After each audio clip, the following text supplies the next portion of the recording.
आदाब। आज की गुफ्तगू में हमने अम्मार अली जान से मुलाकात की, एक ऐसे मुफ़क्किर और दानिश्वर से जो न सिर्फ तारीख़ के उस्ताद हैं बल्कि हमारे ज़माने के एक फ़ाल कारकुन भी हैं। हमने इस मुकालमे में बात की हमारे लोगों की मुज़ाहिमती रिवायत पर, उन शोरा और अदीबों पर जिन्होंने आज़ादी और इंसाफ के ख़्वाब के लिए कुर्बानियाँ दीं, और इस सवाल पर कि आज के नौजवान के लिए क्या नए उफ़क़ मुमकिन हैं। अम्मार अली जान ने हमेशा जुल्म, इस्तेहसाल और जबर के ख़िलाफ़ आवाज़ बुलंद की है। उनकी फ़िक्र हमें याद दिलाती है कि मुज़ाहिमत कोई आर्ज़ी अमल नहीं बल्कि इंसान के वजूद का जौहर है। ये गुफ्तगू इसी जज्बे और इसी उम्मीद का तसलसल है। आदाब कॉमरेड, बहुत खुशी हो रही है कि आप हमारे साथ इस गुफ्तगू में शामिल हो रहे हैं और हम आपके मद्दाह हैं। ये कहने की भी ज़रूरत नहीं है क्योंकि हमने आपकी किताब को ऐसे ऐसे सफ़ा व सफ़ा उसे जज किया है, उसे किया है और उससे बहुत मुताबिक। Thank you. और हमें खुशी इस बात की है कि कोई इस तरह के एक अल्टरनेटिव हिस्ट्री को कोई आदमी पेश कर रहा है। यहाँ पे मुज़ाहिमत की एक तारीख को कोई इस पेश कर रहा है और वो सिर्फ एकेडमिया से ताल्लुक़ रखता नहीं है बल्कि वो हकीकी एक्टिविज्म का भी हमारे लिए सरचश्मा है, या हम ये कह सकते हैं एक तरीके से रिप्रेजेंटेशन। थैंक यू जी, बहुत शुक्रिया। तो आज की गुफ्तगू को हम अब आगाज करते हैं। हम चाहते हैं कि आप हमें बताइए कि किस तरीके से पाकिस्तान के अंदर हम एक एक्टिविज्म को स्टार्ट करें। क्या हमारे पास वो टूल्स होने चाहिए कि हम रियासती बयानियों को चैलेंज पेश करें। बिल्कुल नहीं, बहुत बहुत शुक्रिया। एक तो आप लोग का पॉडकास्ट मैं देखता भी हूँ और हमारी मुलाकातें भी रही हैं, तो ये फाइनली बड़ी खुशी हो रही है कि कराची में हम फाइनली अब ये रिकॉर्ड कर रहे हैं। और मैं ख्याल जहाँ तक एक्टिविज्म का सवाल है, शुरू करने का तो सवाल नहीं है क्योंकि ऑलरेडी लोग लड़ रहे हैं, जदोजहद हो रही है। एक मारूदी हालात के अंदर जब इतने तजादात होंगे जिस तरह पाकिस्तान में हैं, तबकाती भी हैं, सिनफी भी हैं, कौमी भी हैं, और भी कई किस्म के यहाँ पे इस्तेसाल की शक्लें भी हैं, जबर की शक्लें भी हैं, तो फिर ज़ाहिर मज़ाहमत भी होगी। तो मज़ाहमत पूरे माशरे के अंदर है, और जो किताब में भी मैंने दिखाने की कोशिश की है कि कभी भी ऐसा नहीं हुआ कि बदतरीन हालात के बावजूद लोगों ने ये कबूल कर लिया हो कि यही हमारा मुकद्दर है। जनरल डायर के ज़माने में भी नहीं हुआ, जनरल ज़िया के ज़माने में भी नहीं हुआ, और अब वाले ज़माने में भी नहीं है। लोग मुख्तलिफ तरीके से मज़ाहमत करते हैं। एक खामोश हो जाना भी एक मज़ाहमत का तरीका होता है कि आपने कबूल नहीं कम अज़ कम किया। हत्ता कि अगर कोई एक हमारे दोस्त कहते थे मायूसी से कभी मायूस ना होना, क्योंकि मायूसी भी एक निशानी है इस चीज़ की कि लोगों ने कबूल नहीं किया।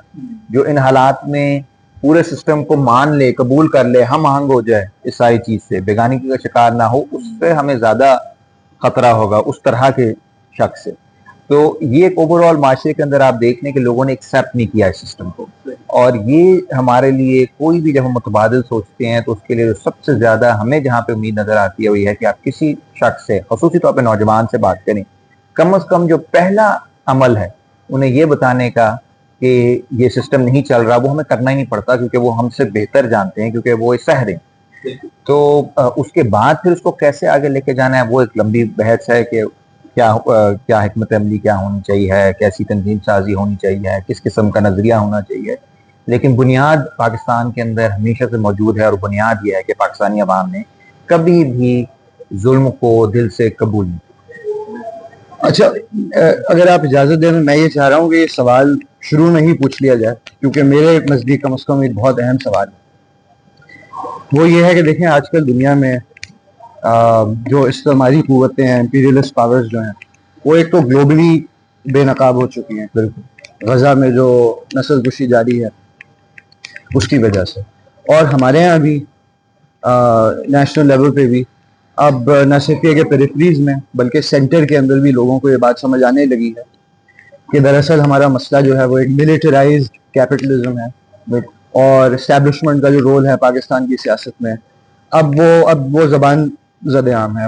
अब आप किसी मजदूर से बात करें या अगर आप किसी स्टूडेंट से बात करें तो आपको ये कॉन्शियसनेस अब नज़र आ रही है। तो मैं ये देखता हूँ, मैं 2016 से पढ़ा रहा हूँ, लेकिन अब मैं ख़ास तौर से स्टूडेंट्स में एक तरह की रिसेप्टिविटी और इंटरेस्ट, वो अब इस बारे में बात करना चाहते हैं। और अगर आप मिलिटराइज कैपिटलिज्म की पॉलिटिकल इकोनॉमी का कोई एनालिसिस उनके सामने पेश करते हैं, वो सुनना चाहते हैं, उसमें दिलचस्पी रखते हैं, गुफ्तगू करते हैं उस पर। लेकिन सवाल हमेशा ये होता है, एक तो जो आपने मायूसी की बात की ना, तो खासतौर से यहाँ कराची में और वैसे आई थिंक ओवरऑल पाकिस्तान में एक तरह की सियासी वैक्यूम क्रिएट हो चुका है।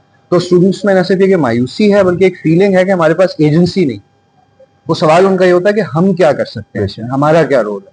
हम तो सिर्फ सर्वाइवल की जंग लड़ रहे हैं, बिल्कुल, कि हमारा काम तो ये है कि बस पाकिस्तान से जो है वो फरार का रास्ता किसी तरह से इख्तियार किया जाए। तो मेरा सवाल आपसे ये है कि मैं हमेशा, चूंकि मुझसे स्टूडेंट से सवाल पूछते हैं, आपके ख्याल में क्या रास्ता हमें दिखाना चाहिए स्टूडेंट्स को, क्या तरीका हो सकता है मज़ाहमत का इस निज़ाम के खिलाफ?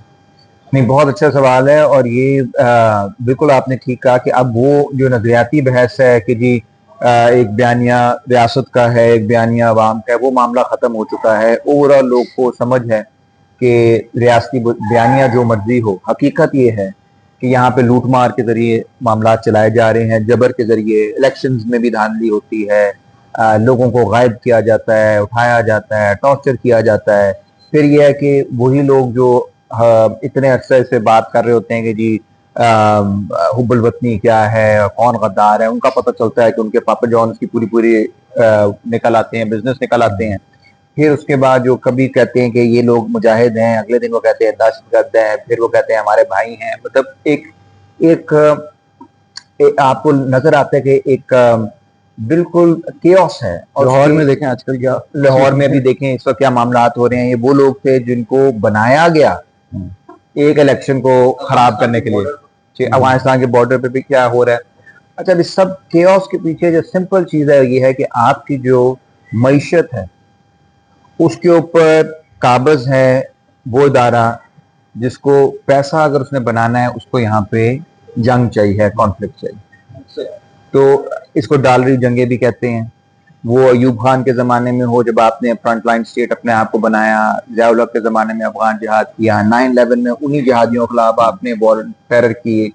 उसके बाद अभी तक से वॉर ऑन टेरर से लेकर अब तक हमें आज तक नहीं पता चला कि तालिबान हमारे दोस्त हैं या दुश्मन। बिल्कुल वो 2014 में APS कर देते हैं, उस वक्त वो दुश्मन होते हैं। फिर जब वो उधर हराते हैं उधर अमेरिका को, अशरफ गनी भागता है तो कहते हैं कि जी इन्होंने गुलामी की जंजीरें तोड़ दी और फ्रीडम फाइटर हैं। फिर वो जब हमारे बंदे मारने लग जाते हैं तो हमें लगता है कि जी हमारे आजकल हम बमबारी उधर कर रहे हैं। यानी इस सब ये जो इस तरह से चीजें तब्दील हो रही हैं हमारे सामने, जो बयानिया तब्दील होता है, उसके पीछे फिर हकीकत क्या है? हकीकत ये है कि इस मईशत के अंदर कोई गुंजाइश उन्होंने छोड़ी नहीं। मासबा ये कि इसको जिसे हम कहते हैं rentier state, rent seeking. Rent seeking क्या है कि आप एक किराए की रियासत हो, आप अपनी जो जियो स्ट्रेटेजिक लोकेशन है, अपनी जो अस्करी कुवत है, उसको आप किराए पे दो आलमी ताकतों को, और उसके मर्सनरीज के जरिए, उसके जरिए आप पैसा कमाओ। अब उसमें ये एक अच्छा बिजनेस मॉडल है अगर आप पापा जॉन्स के ओनर हो, लेकिन ये एक मुल्क के लिए तबाहकुन है, क्योंकि आम लोग के हिस्से में तबाही आएगी, जंग आएगी, कोई बिजनेस नहीं आएगा। जो इंसेंटिव इस वक्त लोगों के लिए, कितने लोगों के पास इंसेंटिव है कि वो यहाँ पे बिजनेस, कोई नॉर्मल बिजनेस में पैसा लगाएं या वो किसी ऐसे बिजनेस में लगाएं जिसका डायरेक्ट जंग से ताल्लुक हो, या वो जंग के साथ, जंग वाले इदारों के साथ जुड़ा हो। मिसाल के तौर पर DHA के हो गया, बहरिया हो गया, ये सब। तो आपने इकोनॉमी के अंदर जो वाइटैलिटी थी, अब आप 25 करोड़ लोगों का मुल्क है जिसमें ज्यादातर नौजवान है, आप उनको AI के पीछे भी लगा सकते थे, डिजिटल दुनिया के पीछे भी लगा सकते थे, आप उनको कई चीजें कर सकते थे। आपने कभी उनको जिहाद के पीछे लगाया, कभी आपने उनको उन्हीं बच्चों को फिर आपने दहशतगर्द कह दिया, कभी आपने हाउसिंग सोसाइटियों में सारा पैसा ले गए, कभी आपने उनको जाली पार्टियां बनवा के उनके पीछे लगाया। यानी हर जगह आपने लोगों को एसेट समझने के बजाय आपने उन्हें एक टूल समझा है अपने पर्सनल मफादात के लिए। और उसके बाद ये नखरा भी है कि हम मुहिब वतन है, और अगर कोई सवाल उठाता है तो वो गद्दार है। हालांकि जो गद्दार हैं, जिनको गद्दार कहते हैं, उन्होंने तो इतने पैसे नहीं कमाए, उन्होंने तो डॉलर नहीं कमाए। आप किसी कोर्ट में जाके प्रूफ करें, चलें, अगर कोई बाकी किसी के लिए काम कर रहा है, सजा दें। आप तो किसी का नहीं, किसी पे साबित नहीं कर सकते, लेकिन आपका तो ओपनली सबको मालूम है आप किसके लिए काम करते रहे हो। US कांग्रेस की लाइब्रेरी में जाके पता चल जाता है कि किसके लिए काम करते रहे हैं। बरतानिया की लाइब्रेरी में जाके पता चल जाता है किसके लिए काम करते रहे हैं। तो फिर ये एक हमारे सब के लिए फैसला करने की एक घड़ी है कि क्या हमने अपने जो हमारे आने वाली नस्लें हैं उन्होंने इन मिस एडवेंचर्स के लिए कुर्बान होते रहना, क्योंकि मिस एडवेंचर्स हैं, अफगानिस्तान भी मिस एडवेंचर था, TLP भी मिस एडवेंचर था, और भी इस तरह के कहीं, या हमने कोई इस तरह का एक प्लान बनाना है, इस तरह की कोई सोच बनानी है जिसमें एक मिडिल क्लास का बंदा या एक गरीब बंदा, उसका बच्चा जो है वो अमीरों की अयाशियों के लिए कुर्बानी ना दे रहा हो या कुर्बानी का बकरा ना पाता, क्योंकि एंड में आपने इस सारी मीशत को चलाने के लिए जो जंग ज़दा मीशत है, मिलिट्राइज कैपिटलिज्म है, आप पीछे IMF, बिल्कुल जब आपने कर्जा ले लिया IMF से, कुछ आपने बनाया तो नहीं उसके बाद कोई यहाँ पे ना ज़राअत में कोई बेच दिया है, ना या कोई इन्वेस्टमेंट हुई, उस सब के बाद जब पैसा वापस करने की बारी आएगी तो आप कहेंगे जी हेल्थ में से काटें, एजुकेशन में से काटें, महंगाई करें, बिजली महंगी करें, गैस महंगी करें। यानी एक आम बंदा जो है वो अपना स्टैंडर्ड ऑफ लिविंग गिरा कर इनकी अयाशियों को पूरा कर रहे हैं। तो उसके खिलाफ मेरा ख्याल एक नजरियाती जो एक मेरा कोर था आपके सवाल का, वो ये था कि अब लोग क्या कर सकते हैं। मेरा ख्याल मायूसी एक हद से ज्यादा फैलाना और ये वाली चीज कहना या लोगों के जहनों में डालना कि वो कुछ नहीं कर सकते, वो बेबस हैं, ये भी एक रूलिंग आइडियोलॉजी की एक साजिश यकीन, क्योंकि अगर आप लोगों को ये बावर करा दो कि कुछ हो ही नहीं सकता, उसके बाद फिर वो फलसफा पढ़ें, वो मार्क्स पढ़ें, वो लेनिन पढ़ें, वो कुछ भी पढ़ें, वो फिर एक एस्थेटिक्स हो जाती है, क्योंकि अगर उसका एक्चुअल लिविंग कंडीशन से कोई ताल्लुक नहीं रहा, आपने तोड़ दिया, फिर जो है आपको ब्यूरोक्रेट भी पाकिस्तान में मिल जाते हैं, बड़े बड़े जगह। लेनिन बहुत बड़ा आदमी था, हाँ बड़ा आदमी था, लेकिन तुझे उसने जेल में डाल देना, तो वो एक ऐसी फिर एक एस्थेटिक्स बन जाता है कि आपने PC होटल में आप बैठ के कर रहे हो, चे गुबारा को पसंद कर रहे हो, किसी और को पसंद कर रहे हो। सो आई थिंक वो जो हमें बिलीव करना पड़ेगा, दुनिया भर में ये जो सिस्टम है, ये दुनिया भर में जिस तरह से गिर रहा है, जितनी तेजी से गिर रहा है, और गजा के बाद जिस तरह से एक बेचैनी की लहर है पूरी दुनिया में यूथ के अंदर, बेशक अभी हमें ये नहीं मालूम कि मुतबादल किस किस्म का होगा, लेकिन इस पे बहस शुरू हो गई है। ये बात तय हो गई है कि ये स्टेटस को नहीं चल सकता। बिल्कुल, इसका मतलब है कि तब्दीली अटल हकीकत है, इस वक्त तब्दीली होगी अगर इस सिस्टम के जो बेनिफिशियरीज हैं उन्होंने अपनी ताकत को बचाना है, उन्हें भी तब्दील करना पड़ेगा मामला। यानी इस तरह की डिस्टेबलाइजेशन है माहौलियात के अंदर, जंग के हवाले से, मईशत के अंदर, कि स्टैटिक कुछ नहीं रहेगा, और ये एक लिहाज से बड़ा खतरनाक है। दूसरे लिहाज से हमारे लिए बहुत बड़ा मौका है कि हम ये बावर कराएं कि नहीं, तब्दीली तो हो रही है, फैसला ये करना है कि तब्दीली इनके हक में होनी है या हमारे हक में। बिल्कुल बिल्कुल, आप दुरुस्त हमारे। अच्छा, मुझे ये आपको पूछना, नहीं आप फरमाइए। तो मैं इस सवाल के बाद मैं ये जानना चाहता हूँ कि हम देखते हैं कि रियासती बयानिया जो वो एक टूल है लोगों की जो भी उनकी ख्वाहिशात हैं उनको सप्रेस करने के लिए, और डिसेंट को हद से ज्यादा सप्रेस करने के लिए इस तरह की हम तो एक देख रहे हैं कि मैन्युफैक्चर्ड डेमोक्रेसी हमारे सामने पेश कर दी गई है, जिसके अंदर हकीकी मुतबादिल कोई थी नहीं हमारे पास। हम ये देखते हैं कि जो भी इमरान खान, उसको भी एज ए पपेट उन्होंने इस्तेमाल कर लिया, और हम अब इसकी तरफ देखें, हम अगर डेमोक्रेसी बहुत ही वायबल सॉल्यूशन है हमारे लिए, लेकिन हम डेमोक्रेसी को देख रहे हैं कि वो कोलैप्स कर रही है पाकिस्तान के अंदर। लोगों की जो हकीकी जो रुझानात हैं, जो ख्वाहिशात हैं, उनको रिफ्लेक्ट नहीं करती। आपने भी खुद भी अपनी किताब में लिखा कि गरीब का बच्चा 500, जब कोविड आया तो 500 रुपए अफोर्ड नहीं कर सकता उसका बाप स्कूल भेजने के लिए, और जो उमरा है वो 50-50 हजार रुपए प्राइमरी स्कूलिंग के ऊपर खर्च कर रहे हैं, 1-1 लाख रुपए महीने की फीस दे रहे हैं। हाँ, इस तरह के किसी स्कूल में हमें मुझे भी नौकरी दिलवा दें। अच्छा, नहीं बिल्कुल ऐसे ही है। ये जमहूरियत का जो बहरान है वो सिर्फ पाकिस्तान में नहीं, इस वक्त लिबरल डेमोक्रेसी का बहरान पूरी दुनिया में आ चुका है। उसकी बुनियाद क्या है कि देखें, जमहूरियत का मकसद है नुमाइंदगी देना, लोगों की नुमाइंदगी देना। जो ताकत में है उनकी तो नुमाइंदगी पहले भी थी ना, जमहूरियत के बगैर भी थी, 16वीं सदी में भी थी, 18वीं में भी, किसी भी टाइम पे ताकत को नुमाइंदगी की जरूरत नहीं होती, वो ताकत में होती है। नुमाइंदगी कॉमनर्स को चाहिए होती है, आम लोग को चाहिए। तो अब मामलात ये हैं कि जब जमहूरियत के अंदर जो सारी ताकत है वो चाहे वो पब्लिक ओपिनियन हो, मीडिया हो, वो इलेक्शन कैंपेनिंग हो, वो इलेक्टेड ऑफिशियल्स हो, सारे पैसे की बुनियाद पे आ रहे हैं या सोशल कैपिटल की बुनियाद पे आ रहे हैं, कॉन्टैक्ट की बुनियाद पे आ रहे हैं। तो फिर वो जो जमहूरियत है वो अंदर से जिसे कहते हैं हॉलो होना शुरू हो जाती है, उसके अंदर एक तरह से खला आ जाती है। और वो बुनियादी क्या बात है कि लोगों की जो ख्वाहिशात हैं, एहसासात हैं, जज्बात हैं, उनकी नुमाइंदगी नहीं कर पा रही, लोग बेगानगी का शिकार हो जाते हैं। अच्छा, ये मामला पाकिस्तान में सिर्फ नहीं, ये मामला हिंदुस्तान में भी चल रहा है, जिसके अंदर एक ओवर टाइम पहले कांग्रेस पार्टी के खिलाफ ये रद्दमल आया कि जी सारे जो बड़े कॉर्पोरेशन है उन्होंने कंट्रोल किया हुआ है। उसके बाद उन्होंने मोदी के ऊपर पैसा लगाया।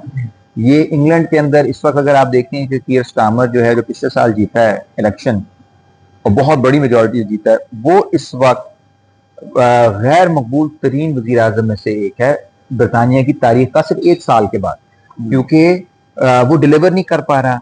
वहां पे जो मईशत के सारे बड़े सवाल हैं वो तो कॉर्पोरेशन कर रही हैं, प्राइम मिनिस्टर के पल्ले कुछ है नहीं, वो एक हद से ज्यादा कुछ कर ही नहीं सकता। अमेरिका के अंदर आपको मालूम है डेमोक्रेटिक पार्टी, रिपब्लिकन पार्टी, दोनों पार्टी जो है उनका कलैप्स हुआ। इस सब में से निकल रहा क्या है? इस सब में से ट्रंप निकल रहा है, इंग्लैंड में नाइजल फराज निकल रहा है, हिंदुस्तान में मोदी निकला है, उधर इसराइल में नेतन्याहू निकला है, और जगहों पे भी अगर आप चले जाएं फार, क्योंकि फार क्या कह रही है कि देखें ये इन्होंने तो सियासत एक लिहाज से खत्म कर दी ना, क्योंकि एक दो पार्टियां हैं जिन्होंने एक ही काम करना है।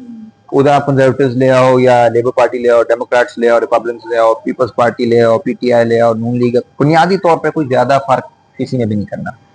तो जो वाहिद पे पॉलिटिक्स, जब माशी सवाल सियासी नहीं रहते या मीशत में सियासत नहीं होती, फिर ये वाली सियासत हो जाती है कि अच्छा जी हमारे यहाँ तारकीन वतन बहुत ज्यादा हैं, हमारे यहाँ मुसलमान बहुत ज्यादा हैं, हमारे यहाँ हिंदू बहुत ज्यादा है, हमारे यहाँ गद्दार बहुत ज्यादा है। यानी वो जो कॉम्पनसेट करने के लिए जो आपको सियासत में मुखालफत करनी है या कुछ मुख्तलिफ कोई चीज करनी है, वो फिर राइट के पास एक अजारादारी उनकी कायम होती जा रही है कि जो मज़ाहमत की पॉलिटिक्स है, कम से कम जो एक नजर आती है आम लोग को, वो होती है कि ये नाइजल फराज या ट्रंप खुल के बोल रहा है, जैसे सच्चे लोग हैं, खरे लोग। हमारे यहाँ खान साहब के बारे में एक था ना, खुल के बोलते हैं, मोदी भी खुल के बोलता था। तो एक ओवरऑल मामला था कि राइट अपीयर्स मोर ऑथेंटिक। जो लिबरल लेफ्ट है मेरे ख्याल में, हमारा भी अगर आप पीपल्स पार्टी नूनी के मुकाबले में इमरान खान की तकरीरें सुन लें, वो आपको अच्छे लगे ना लगे, वो सच्चा ज्यादा लगता है कि या वो बाकी कन्विक्शन से बोलता है। ज़रदारी साहब का लगता ही नहीं कि कोई कन्विक्शन, ना मियाँ साहब की कोई कन्विक्शन लगती है, ना मरियम बीबी की कोई कन्विक्शन। शहबाज शरीफ पे तकरीर सुन के कौन कहेगा कि ये दिल से बोल रहा है? एक हुआ ये है अफसोसनाक बात कि जो लिबरल लेफ्ट ने जो गद्दारियां की, उसके बाद ये हुआ है कि जो तारीख के अंदर जो तब्दीली का नारा था, जो मज़ाहमत का नारा था, हत्ता के इनकलाब का भी नारा था, रेडिकलिज्म, वो सारा राइट के पास चला गया और एक शिफ्ट आ गया कि जो लेफ्ट लिबरल थे, जो एक जमाने में प्रोग्रेस की बात करते थे, वो कंजर्वेटिव हो गए। वो कह रहे हैं कि यार स्टेटस को बचाओ, नाजिल फराज भी खतरा है, ट्रंप भी खतरा है, खान भी खतरा है, बाकी लोग भी। वो स्टेटस को पे नहीं, वो कंजर्वेटिव, कंजर्व करने से है ना कि स्टेटस को। और जो कंजर्वेटिव होते थे वो रेडिकल हो गए, वो कह रहे हैं जी हम नए आइडियाज उनकी तरफ से आ रहे हैं, हम खिलाफत बना देंगे, हम मेक अमेरिका ग्रेट अगेन, हम यूरोप को पाक कर देंगे मुसलमानों की। सो आपने जो हिस्ट्री का इनिशिएटिव है और मज़ाहमत का जो इनिशिएटिव है, वो आप इस वक्त राइट के पास है, और लेफ्ट और लिबरल जो हैं वो ज्यादातर स्टेटस को के दिफा में अपना टाइम बर्बाद करते हैं। अच्छा, तो लिहाजा हमें पाकिस्तान में एक अल्टरनेटिव पॉलिटिक्स की ज़रूरत है, एक लेफ्ट की पॉलिटिक्स जो कि मजदूर तबके के साथ जुड़ी हुई हो, जो स्टूडेंट्स की स्ट्रगल के साथ जुड़ी हुई हो, यानी अवाम की पॉलिटिक्स बजाय इसके कि इलेक्टेबल्स की पॉलिटिक्स। और जो खवातीन के मसाइल, बिल्कुल सही, माइनॉरिटीज़ के मसाइल हैं। तो यहाँ मेरे ख्याल है ये बात भी जाहिर है कि ऑडियंस को पता ही है ये बात, लेकिन बताना ज़रूरी है कि आप खुद भी एक सियासी जमात के बानियान में शामिल हैं, हुकूक खल्क पार्टी, और आपका मैनिफेस्टो मैं पढ़ रहा था, उसके अंदर जो आपका प्रोग्राम है पूरा, वो भी एक आवाम दोस्त प्रोग्राम है कि जी हम रियल स्टेट पे टैक्स लगाएंगे, हम एग्रीकल्चर के अंदर मेजर लैंड रिफॉर्म्स लेके आएंगे, और हम अवाम की स्ट्रगल्स को एक प्लेटफॉर्म पे लेके आएंगे। तो मुझे आपसे ये सवाल पूछना था कि आपकी सियासत how does it look like on a day-to-day basis, or how does it differ from the power politics that we see in Pakistan?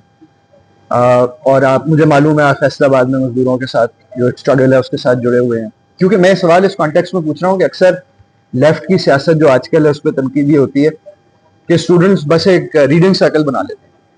हालांकि मैं समझता हूँ वो बहुत अहम है, एक तनकीदी जायजा लेना अपने माशरे का, लेकिन क्या वो सियासत बहुत अहम है आपके ख्याल में, या उससे आगे बढ़ के स्ट्रगल्स में इन्वॉल्व होना या किसी सियासी जमात के साथ जुड़ना स्टूडेंट्स के लिए आपके ख्याल में बहुत जरूरी है? नहीं, दूसरी वाली चीज ज़ाहिर है ज्यादा इंपॉर्टेंट है। स्टडी सर्कल मुझे तो अच्छा लगता है, कुछ स्टडी सर्कल करता है। हम सब भी हल टीचर हैं तो अच्छी बात है कि स्टूडेंट पढ़ें, लेकिन दूसरी बात आपने बिल्कुल अहम की कि अगर आप स्ट्रगल्स में हिस्सा नहीं लेंगे तो एक तो आपको थ्योरी की अपनी लिमिटेशन होती है, आपको ये नहीं मालूम होगा कि किस तरह से मामलात आपके अपने मारूजी हालात के अंदर बाकी तबकाती सवालात क्या है।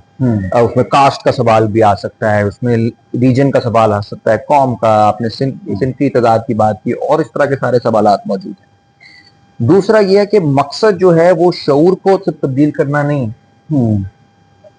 मकसद हालात को बदलना है। वो लोग कहते हैं ना यू मस्ट फील सेफ, वो भी इंपॉर्टेंट है, but you must actually be safe also. ज्यादा अहम एक्चुअली सेफ होना है, फीलिंग सेफ नहीं। बिल्कुल सही, ठीक है, फील आप सेफ कर रहे हो, अगले दिन बंदा खत्म हो जाए ना, कोई बंदे को पता ही ना हो कि इर्द गिर्द इतने खतरात थे, तो उस फीलिंग को क्या करना है।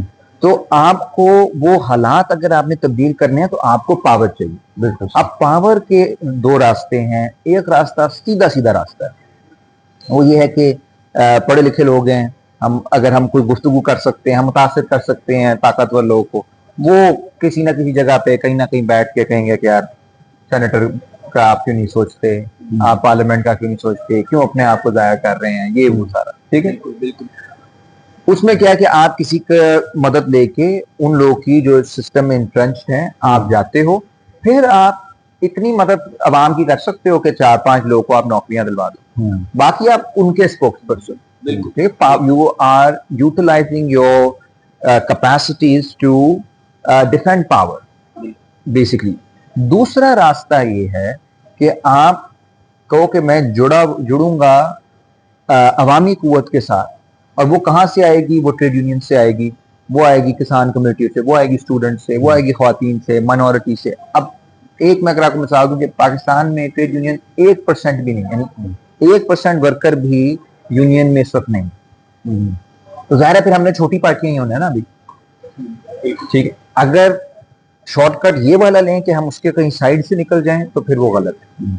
अगर होना ये, अगर हम वाकई चाहते हैं कि एक नई ताकत सामने है तो ऑर्गेनाइज करें। हाँ, जिस दिन 10% वर्कर ट्रेड यूनियन में आ गया, जिस दिन आपके 20 से 25% देहातों में पूरे मुल्क में किसान कमेटियां मौजूद, आपकी 50-60% यूनिवर्सिटीज के अंदर स्टूडेंट्स के ग्रुप्स हुए, ख्वातीन की बड़ी तंजीमें हों, फिर ये है कि फिर बड़ी पार्टी बनाना उतना मुश्किल नहीं है।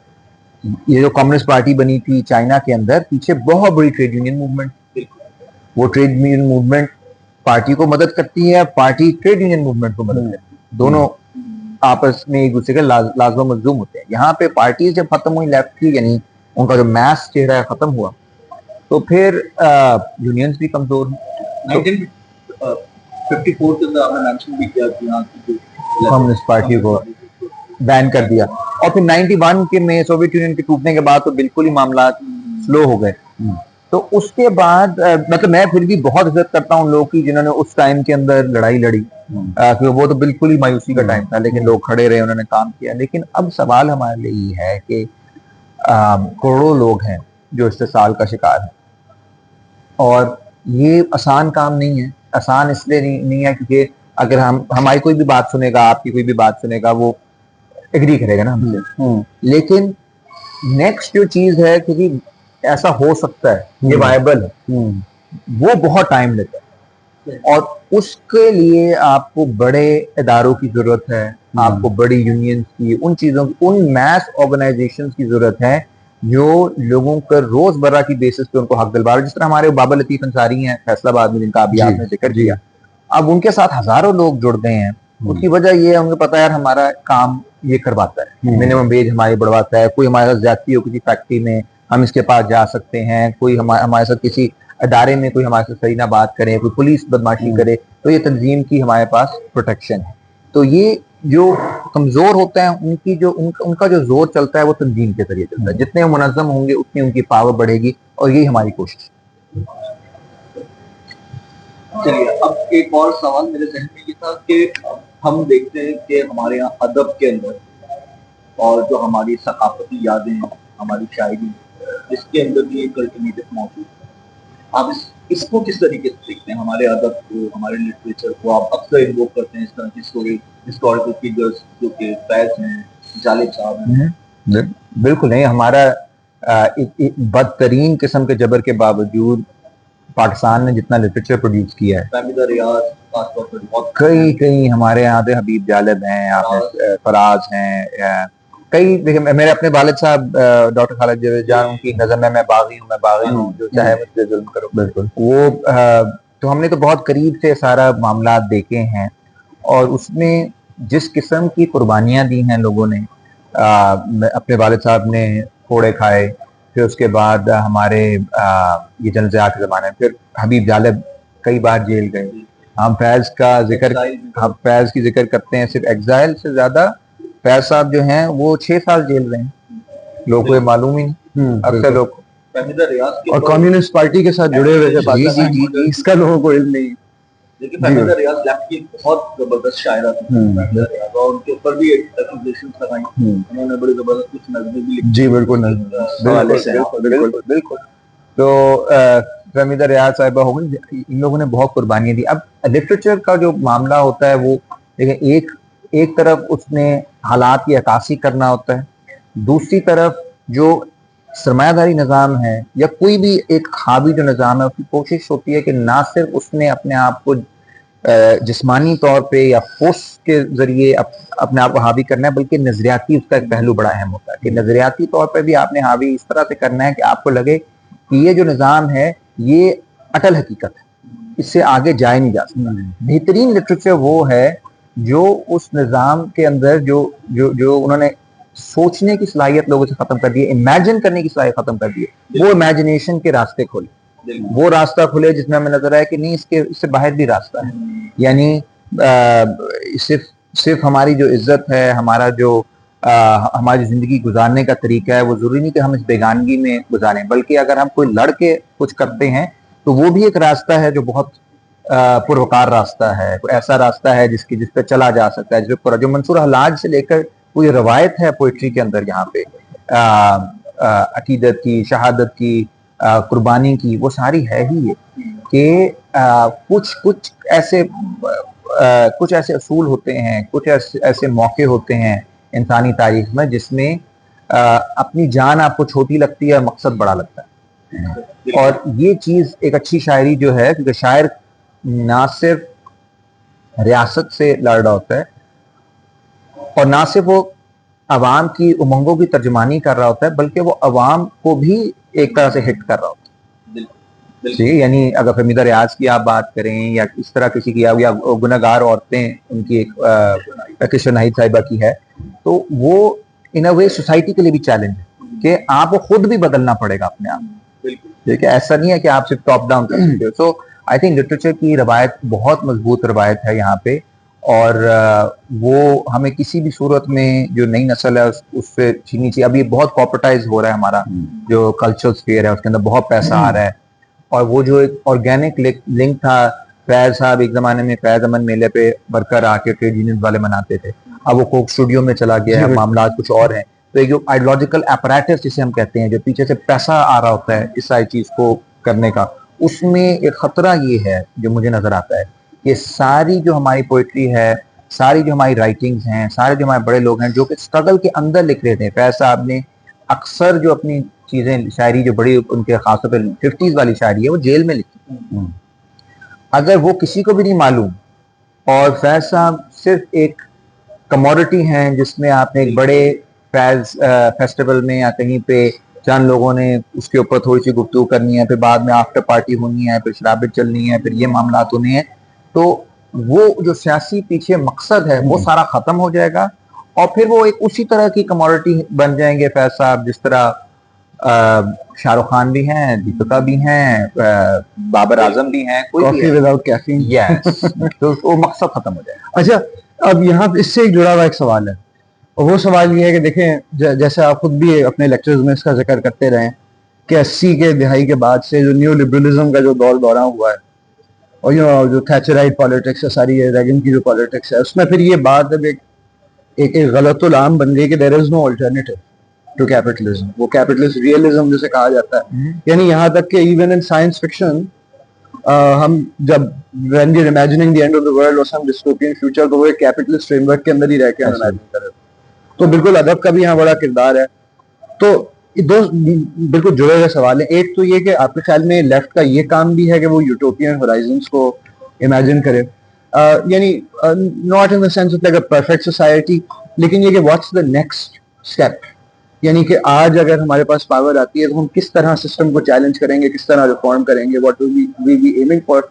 और दूसरी बात ये है, क्योंकि हम हमारी जो पिछली कुछ एपिसोड्स हैं उसमें ये बात जेर बहस रही है इस पॉडकास्ट में, कि एक यहाँ पे ये भी टेंडेंसी है ग्लोबली, जो एक पोस्ट कॉलोनियल और पोस्ट मॉडर्न एकेडेमिया के अंदर और यहाँ कराची में भी, कि ये जो मार्क्सिस्ट मूवमेंट है पूरी, या जो खवातीन के हुकूक की लेक्चर मूवमेंट है, उसको देखा जा रहा है ऐसे कि जैसे एक वेस्टर्न और एक यूरोसेंट्रिक, यानी एक मगरबी तरीके हैं, और जो जदीदियत का पूरा प्रोजेक्ट है ये एक कॉलोनियलिस्ट और एक इंपीरियलिस्ट प्रोजेक्ट है, और हमें इसको रिजेक्ट करने की ज़रूरत है, प्रोग्रेस के नैरेटिव को रिजेक्ट करने की ज़रूरत है, और तभी जो है हमारी निजात मुमकिन है।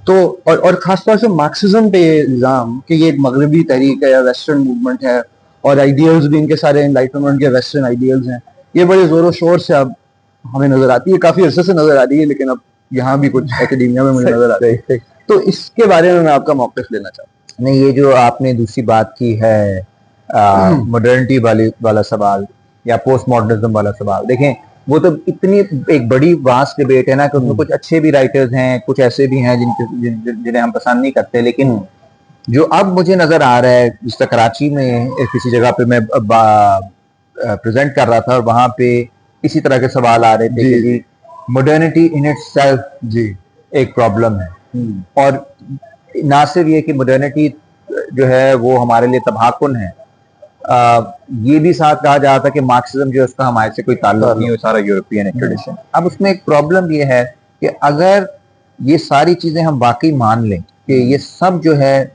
वेस्टर्न है, तो फिर जो हमारे आबाओ अजदाद ने जो सारी स्ट्रगल्स थी, जिसमें था कि हमें नेशन स्टेट दो, वो भी मॉडर्न कॉन्सेप्ट है। क्यों सिर्फ हम ब्रिटिश कॉलोनी रहे, आपके पास क्यों हक हो मुल्क का, हमारे पास क्यों ना हो।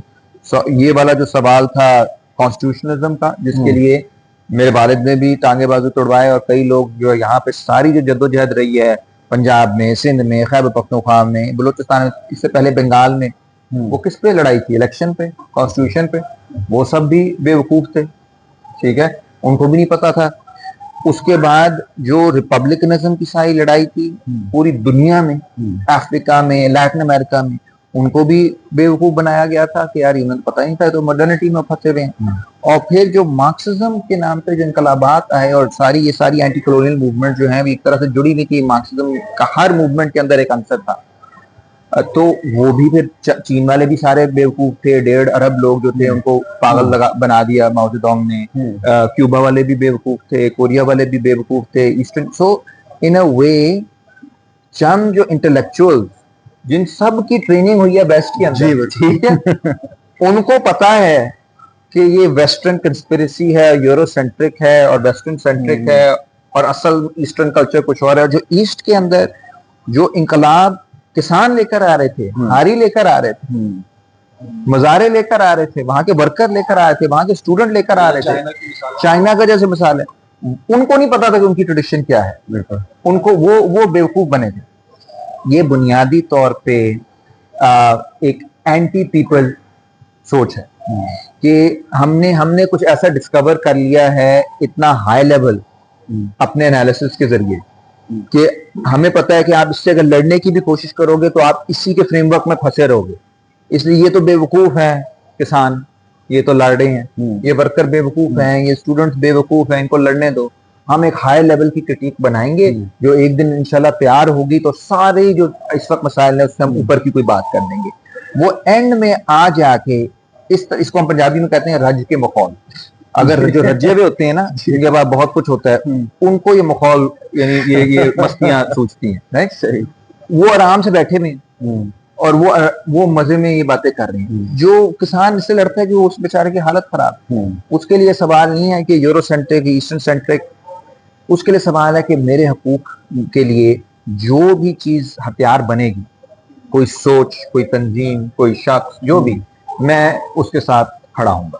तो वो एक प्रैग्मेटिक चॉइस भी होती है और उसकी वजह से उसी से तारीख आगे बढ़ती है। एक और इंटरेस्टिंग बात मार्क्सिज्म के हवाले से, मार्क्सिज्म वाहिद वो वेस्टर्न फिलॉसफी है जो वेस्ट में कभी कामयाब नहीं। तो थर्ड वर्ल्ड में, बल्कि थर्ड वर्ल्ड मार्क्सिज्म वाहिद, यस। तो भाई अब इसका मतलब कि वो सारे थर्ड वर्ल्ड बेवकूफ थी और इन पोस्ट कॉलोनियल या पोस्ट स्ट्रक्चरलिस्ट को ही सिर्फ ये बात पता चली। तो ये मेरे ख्याल एरोगेंट वे ऑफ थिंकिंग है। जो दूसरी आपने बात की इस हवाले से कि हम क्या एक्सपेक्ट कर सकते हैं, यूटोपियन भी सोच, बाकी यूटोपियन सोच होनी चाहिए, क्योंकि यूटोपिया के बगैर आपके लिए बड़ा मुश्किल है कोई फ्यूचर इन्विजन करना। हाउएवर आई थिंक ये भी बहुत इंपॉर्टेंट है कि हम बात करें कि जो इनकलाबी जद्दोजहद होगी, जिस तरह कुछ हमारे इनकलाबी साथी गलती एक तो ये वाली गलती है ना कि कुछ हो नहीं सकता। दूसरी गलती ये है कि हम हर चीज बदल दें। बिल्कुल, जब इनकलाब आएगा ना, तो जिस दिन इनकलाब आएगा उससे 24 घंटे बाद आप कुछ भी आइडेंटिफाई नहीं कर सकोगे जो उससे पहले था। 90 दिन में कम्युनिस्ट यूटोपिया कायम होती है। 90 दिन तो आप कॉम्प्रोमाइज कर रहे हैं क्योंकि आप लिबरल हैं। मैंने आप पे इल्जाम लगा देना रिफॉर्मिस्ट। नहीं, वो कहेंगे 24 घंटे के अंदर अंदर ऐसी कमेटियां बन जाएंगी और सब कुछ हो जाएगा। इदारे ये इसको डोमिनिको लोसोर्दो में आपको भी बड़ा पसंद है, वो कहते हैं मसाइनिक मार्क्सिज्म। देखो कि आप ना कोई एक मसीह का इंतजार कर रहे हो और वो आएगा, दिन आएगा और सब कुछ जो है वो से आ जाएगा।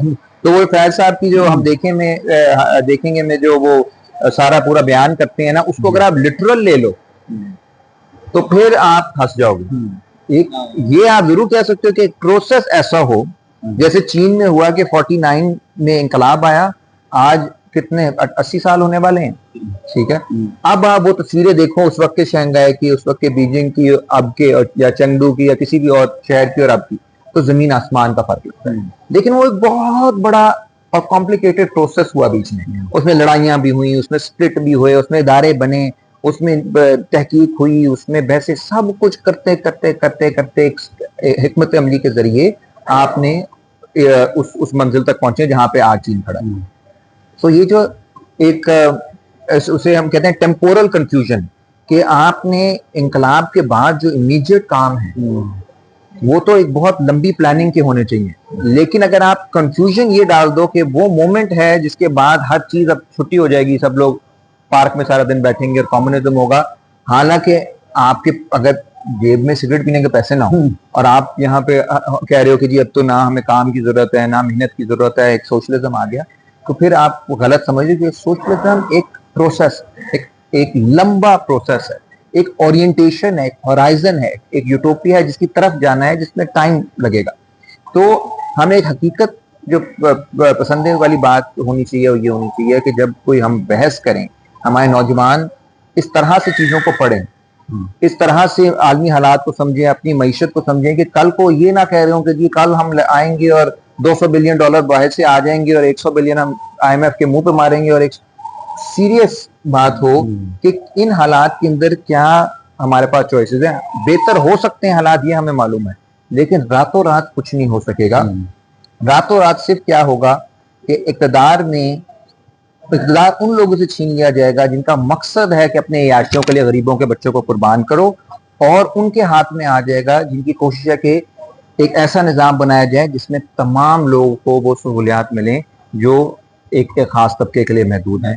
तो वो अब करेंगे कैसे, ये इसमें टाइम लगेगा, लेकिन और इनकलाब का मतलब है ओरिएंटेशन, आपकी सिमत जो है वो तब्दील हो जाएगी। तो ये काफी सवाल मेरे ख्याल से बिल्कुल कम रहे। मैं पूछूं या आप मैं हम दोनों मिलकर चलिए ठीक है। एक तो मैं पूछा तो एक मैं एक आखिरी बात मैं एक आखिरी बात बस ये आपका ब्रीफ कमेंट अगर इस पे मिल जाए, क्योंकि मैंने ये फील किया है कि जो आपने दो टेंडेंसीज आइडेंटिफाई की कि एक तरफ तो एक बहुत ही यूटोपियन सोच है और ये कि जो 20th सेंचुरी का सोशलिज्म है उससे लेसन ना लर्न करना बल्कि उसका होलसेल रिजेक्शन, और एक बिल्कुल ही एक आइडियलिस्टिक सोच के हम एकदम जो है वो सब कुछ बदल देंगे, और ये जो पूरा प्रोसेस है सोशलिस्ट प्लानिंग का इसकी तरफ तवज्जो ना देना, ये टेंडेंसी।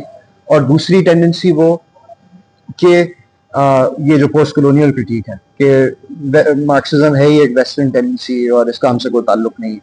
आप समझते हैं कि जो एकेडमिक फैक्ट्रीज हैं जिनसे स्टूडेंट्स गुजर रहे हैं, तो इन दोनों टेंडेंसीज की वजह से स्टूडेंट्स अल्टीमेटली एपॉलिटिकल हो जाते हैं, यानी उनको नजर क्योंकि जो ये पोस्ट कॉलोनियल क्रिटिक कर रहे हैं उनके पास ना तो कोई सियासी अल्टरनेटिव है ना कोई सियासी प्रोग्राम। बिल्कुल, वो at the end of the day वो इसी स्टेटस को एक्सेप्ट करने पे मजबूर हो जाते हैं, क्योंकि उनको लगता है कि जी, क्योंकि एक होलसेल अगर आप रिजेक्शन कर रहे हैं मॉडर्निटी का, बजाय इसके कि एक डायलेक्टिकल अप्रोच आपकी होगा, बहुत एनालाइज करें, तो वो आपको एपॉलिटिकल बना देगा। बस इस पे लेकिन मैं एक छोटी सी बात है कि पोस्ट कॉलोनियल स्टडीज के अंदर हम देखते हैं कि इंपीरियलिज्म के खिलाफ लोग उनके कुछ नहीं, जैसे विवेक चंद्र जैसे लोग भी मार्क्सिस्ट टेंडेंसीज भी हैं पोस्ट कॉलोनियल डिस्कोर्स में, लेकिन मैं जिस किस्म के डिस्कोर्स की बात कर रहा हूँ वो है जिसकी तरफ अभी वो जैसे मिसाल के तौर पर हमारे ट्रेडिशन को सेलिब्रेट करना चाहते हैं, यही चाहते हैं कि हम अपने ट्रेडिशन को रिजेक्ट कर दें और बिल्कुल एक वेस्टर्न आइडियोलॉजी को या वेस्टर्न ट्रेडिशन के अंदर तो अपनी इंस्पिरेशन तलाश करें। बिल्कुल, हम अपने लोगों को हम अपनी रिवायात को एकदम तर्क कर दें, उनको पलाना भेज दें, चार हाथ नहीं, बिल्कुल नहीं वो। लेकिन मेरा सवाल आपसे, इनके सवाल को याद रखिए, मेरा सवाल ये है कि आप पढ़ाते हैं चाइना के हवाले से कुछ मैं देख रहा था आपके पास, तो मैं चाहता हूँ कि चाइना हमारे लिए उसके ऊपर क्रिटिक ये करते हैं तो हमारे मार्क्सिस्ट बहुत अच्छा सवाल कि भाई कि चाइना तो खुद एक इंपीरियल फोर्स है, वो भी इंटरवेंशन करता है जिस तरह से वेस्ट करता है दूसरे ममालिक के अंदर इंटरवेंशन। और क्या मिसाल देते हैं वो? मिसाल के तौर पर अमूमन अफ्रीका की बात होती है के अंदर शायद वो एड करता है उन्हें, और इस तरीके से वो शायद चाहता है कि अपनी एक हेजेमनी जो है वो कायम करें दीगर ममालिक के अंदर। बल्कि पाकिस्तान के अंदर भी सीपैक के हवाले से कुछ लोग नहीं, ये चाइना से पहले बात कर लेते हैं। मैं इस पे बहुत हैरान होता हूँ कि लोग इसको कंपेयर करते हैं। अभी इस वक्त मुमासलत तलाश करना, गजा में आपको नजर आ रहा है साम्राज्य क्या होता है, सीरिया में आपको नजर आया, इराक में आपको नजर आया, अफगानिस्तान में आपको नजर आया, इस वक्त क्यूबा वेनेजुएला में नजर आ रहा है। 90 से ज्यादा रिजीम चेंज ऑपरेशन किए अमेरिका ने, चीन ने कितने किए अब तक? 0 ऑन रिकॉर्ड, एक भी कोई रिजीम चेंज ऑपरेशन। और अफ्रीका का जहां तक मामला है, अफ्रीका का यूरोप से ये मामला है कि वो एड देता था अफ्रीका। मतलब आपने 16वीं सदी में उसको कॉलोनाइज करना शुरू किया, वहां से स्लेव ट्रेड करके सारे स्याफाम लोग को आपने गुलामी में बेच दिया। पूरे यूरोप में और अमेरिका को बनाने वाले स्याफाम लोग हैं, उनकी अमेरिका फिजिकली अगर आप कभी जाए ना, अमेरिका उसका वजूद आप तसव्वुर ही नहीं कर सकते 18वीं 17वीं सदी में, अगर वहां पे कोई गुलाम ना हो आपके पास। अगर मैं उधर जाके 17वीं सदी में रहना शुरू कर दूं बीवी बच्चों के साथ, जमीन तो है लेकिन वो इस तरह की जमीन है कि वो तो वहां पे तो रहा ही नहीं जा सकता। आपको लोग चाहिए हैं जिनको आप गुलाम समझो, जो जमीन को आबाद करें, जिनके कोई हकूक ना हो। तो वो पूरे अफ्रीका का जो बेस्ट लेबर था, सदियों वो जाके लगता रहा यूरोप में और अमेरिका में। उसके बाद आपने कॉलोनाइज कर लिया पूरे अफ्रीका को, और फिर वो एक बर्लिन कॉन्फ्रेंस थी जिसमें ऐसे लकीरें लगा के आपस में ममालिक ने बर्लिन में बैठ के यूरोपियन ताकतों ने डिवाइड किया कि ये हिस्सा मेरा है, ये हिस्सा तुम्हारा है। उसके बाद वहां पे हर तहरीक को डायरेक्ट कुचला। उसके बाद जब बहुत बड़ी इनकलाबी तहरीकें वहां पे बनी और उन्होंने आजादी हासिल की, तो उसके बावजूद CIA ने मिलके यूरोपियन पावरों के साथ वहां पे रिजीम चेंज ऑपरेशन कराया, जिसमें कांगो में सबसे पहले हुआ, जहां पे लुमुम्बा, पत्रीस लुमुम्बा की हुकूमत को उन्होंने 62-63 में गिराया और उसको कत्ल करवा दिया। वो एक इनकलाबी लीडर था। फिर पूरे अफ्रीका में आपने रिजीम चेंज ऑपरेशन करवाए, आपने यहाँ पे पाकिस्तान में दीगर जगहों पे रिजीम चेंज ऑपरेशन करवाए। उसके बाद पाबंदियां लगवाना, चीन ने कितने मुल्कों पे पाबंदी लगाई है? सिफर। बिल्कुल अमेरिका ने कितने मुल्कों पर पाबंदी लगाई हुई है, पूरे दुनिया में जो थोड़ा सा उनके खिलाफ जाता है प्रॉब्लम है। फिर आईएमएफ चीन के पास नहीं है, वर्ल्ड बैंक चीन के पास नहीं है, नेटो चीन के पास नहीं है। नेटो की 800 मिलिट्री बेसेस हैं, चीन से बाहर एक है, 1 वर्सेस 800।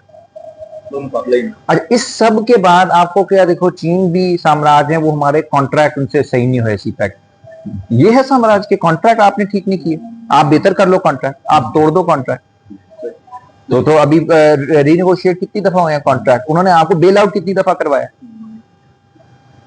यानी हम एक लफ्ज को अगर इतना हल्का लेंगे कि साम्राज्य है ना, फिर सारी साम्राज्य। बंदा कह सकता है मेरे चाचू भी साम्राज्य हैं, वो मेरे साथ उनका रवैया ठीक नहीं था। अगर आपने बिल्कुल बेमानी कर देना है, कैटेगरीज को एम्प्टी आउट कर देना है, फिर तो फर्क नहीं। आपको उसका जो वेट है of this word imperialism, colonialism, ये इतनी एक डेवास्टेटिंग चीज है जिसको अभी हमें टेलीवाइज करके नजर आया गजा पे। लेकिन गजा उन्होंने कई दफा तारीख में दोहराया, ठीक है, कई दफा। और नॉर्थ कोरिया के साथ जो उन्होंने किया था, कोरियन वॉर में 40 लाख बंदा मारा था, वो इससे ज्यादा उन्होंने मारा था। नेपॉम बॉम्ब्स गिराए थे, पूरा प्योंगयांग उड़ा दिया था। उसके बाद हम कहें देखें वो भी बुरा है, और जो इस वक्त ट्रेड इम्बैलेंस हो रहा है अफ्रीका चाइना का, वो एक ही बात है। नहीं भाई, ट्रेड इम्बैलेंस तो किसी भी दो मुल्कों का आपस में हो सकता है, उस पर आप अपना ट्रेड बैलेंस ठीक करें, वो एक अलग सवाल है। बट जिस तरह से ये अमेरिकन प्रोपेगेंडा बदकिस्मती से लेफ्ट वालों ने भी अपना लिया, ठीक है, आपने सोशलिज्म मानते हैं नहीं मानते, उस पर एक अलग हम पूरा एक पॉडकास्ट कर सकते हैं। लेकिन इंपीरियलिज्म तो यार आपको नजर आ रहा है ना, इंपीरियलिज्म तो एक ग्लोबल हेजेमोनिक फोर्स जिसकी 800 मिलिट्री बेसेस हैं, जो पाबंदियों से लेके रिजीम चेंज से लेके मिलिट्री कूच से लेके बमबारी तक हर चीज कर सकते हैं। उसको आप मिला दो इसके साथ, क्या देखें वो आप सीपेक में बंगाली साहब से बात हुई थी, अब उसमें वो थे नेगोशिएशन कर साहब, कहते यार वो चाइनीज तैयार होते थे कि अभी आगे से कोई काउंटर प्रपोजल आएगा। हमारे भाई लोग कहते थे नहीं, जो आप कह रहे हैं फौरन ठीक है, क्योंकि उनको था रिटायरमेंट से पहले जो ठेके लेने, ठीक है। अब इशू ये है कि चाइना ने आपके हक में, क्यों आपकी तरफ से तो उन्होंने नेगोशिएट नहीं करना था, तो आपने करना है। तो कोई भी हुकूमत जो है वो उसको ये कहना चाहिए, लेफ्ट को कहना चाहिए हम हुकूमत में आके हम रीनेगोशिएट करेंगे, सीपैक भी रीनेगोशिएट करेंगे।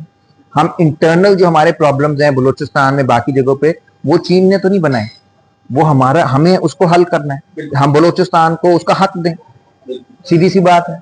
नहीं देंगे तो चीन हो कोई और हो, किसी ने भी आके उनको हक नहीं देना।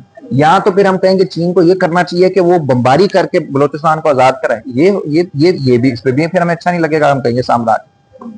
तो हर हम जो एक्सपेक्टेशंस है हमारी, वो इतनी गलत हैं। हम अगर नाकाम हो गए यहाँ पे इंकलाब लाने में, तो हम कहें यार हमारे हिस्से का इंकलाब चीन क्यों नहीं एक्सपोर्ट कर दे, इतना हर चीज तो एक्सपोर्ट करता है, चीन इंकलाब भी एक्सपोर्ट कर दे, ये कोई नकल वो फिर सीरियस नहीं होगा। दूसरा जो ये वाली बात है डायलेक्टिक्स वाली, मॉडर्निटी के हवाले से, बिल्कुल देखें रियलिटी फॉर मार्क्सिस्ट या कोई भी अगर डायलेक्टिक्स में, जदियात में कोई भी बिलीव करता है, तो उसका बुनियादी मकसद ये होता है कि रियलिटी स्प्लिट। जब भी हम कोई लफ्ज इस्तेमाल करते हैं, पाकिस्तान एक एब्स्ट्रैक्ट लेवल पे रियलिटी है, कॉन्क्रीट लेवल पे कई जुबान बोलने वाले हैं, कई कास्ट वाले हैं, तजादात का एक मजमुआ है जिसको आप कहते हो पाकिस्तान, राइट। और वो जो तजादात हैं वो इस तरह के तजादात हैं कि हैमी इन मोशन, तब्दील हो रहे हैं हर वक्त। कोई कभी किसी से लड़का एकदम से हर कोई मजलूम है, फिर एकदम से पश्तूनों का सवाल बन जाता है। सिंध के अंदर तो एकदम से प्रोग्रेसिव आपस में उनका मसला बन जाता है कि अब पश्तून की साइड पे और सिंधी, मेरा तो तजादात शिफ्ट हो रहे होते हैं, ठीक, कभी पंजाब के साथ है तो कभी उर्दू स्पीकिंग का है, कभी किसका। This is a normal thing for anybody who understands dialectics.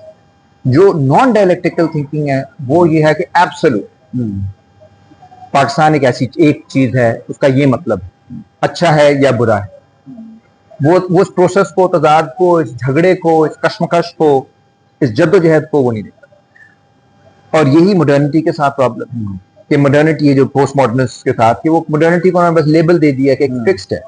हमारे लिए उसके अंदर तजाद है, और जो फैसला कुन किरदार अदा करेगा, सारे के अंदर की मॉडर्निटी अच्छी तरफ जाती है, बुरी तरफ, वो है स्ट्रगल, जद्दोजहद। वो जद्दोजहद के जरिए, प्रैक्टिस के जरिए ही आप ये तयन कर सकते हो कि मॉडर्निटी की सिमत क्या हो। बहुत शुक्रिया कॉमरेड, ऑफ कोर्स, हम बहुत ममनून है आपके कि बिल्कुल, बहुत अच्छा लगा। enriching और इतनी लाइटनिंग। थैंक यू, बहुत खुशी हुई थैंक यू, थैंक यू।